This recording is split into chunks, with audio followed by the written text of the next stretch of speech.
définir sa niche et son marché. Ok, donc vous devez trouver un marché et dans ce marché, une niche qui sont en croissance, qui ont le vent en poupe, comme on dit. C'est très très important, ça va définir vraiment votre capacité tout simplement à pouvoir scaler, à trouver de nouveaux clients à qui vendre votre offre.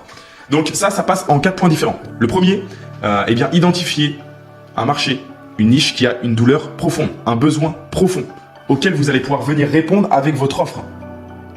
Le besoin profond que vous allez identifier dans votre marché, vous allez venir le combler. Okay, apporter la solution avec votre offre. C'est très très important. Deuxième chose, ça va être le pouvoir d'achat. C'est-à-dire que vous devez sélectionner un marché et une niche où les clients qui vont consommer votre service ont les moyens de se le payer. Je vous donne un exemple concret. Vous avez un service high ticket, peu importe ce qu'il est. Par exemple, un service à 3 000 euros. Si vous allez le vendre à des étudiants, à part s'ils font HEC Paris ou une grande école de commerce, et encore, c'est peut-être pas la meilleure clientèle pour se payer un service high ticket à 3 000 euros. Vous voyez ce que je veux dire? Donc ça, c'est très important. Assurez-vous que votre client en face a les moyens de se payer votre service.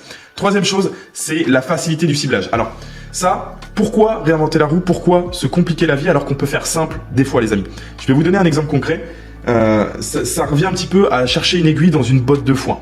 Si demain vous ciblez des riches, des médecins riches, fortunés, ok, mais que vous n'avez pas l'accessibilité, vous avez du mal à les atteindre. Si par exemple, à travers votre communication, à travers votre marketing, à travers vos publicités, vous ne touchez malheureusement que des infirmiers, des débutants infirmiers, ou des infirmiers qui viennent de se lancer, ou alors qui n'ont pas forcément qui sont pas dans la même segmentation que des riches médecins, des riches docteurs.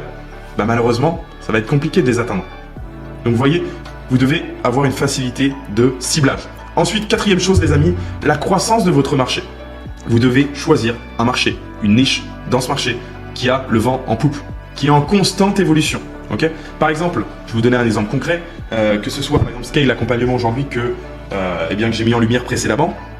Le marché du e-learning, c'est un marché qui est constamment en évolution. L'apprentissage traditionnel, tous les ans, 40% de l'apprentissage traditionnel se déverse dans le e-learning. C'est-à-dire que le e-learning augmente de 40% chaque année.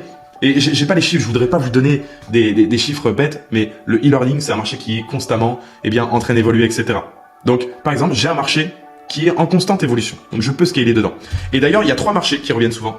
Vous avez le secteur de la santé, donc tout ce qui va être le bien-être, par exemple confiance en soi, comment ne pas être stressé, bref, il y a 1001 thématiques là-dedans, donc le domaine de la santé, le domaine du make money, dans lequel par exemple je suis avec Cryptoasis, mon business d'infoproduits et d'accompagnement dans le domaine de l'investissement et des crypto-monnaies, ou encore par exemple Scale, l'accompagnement que vous voyez aujourd'hui, c'est dans la niche du make money online, donc ça veut dire gagner de l'argent, ok, tout ce qui va toucher à ces thématiques-là, et vous avez également tout ce qui va toucher aux relations, donc séduction, etc.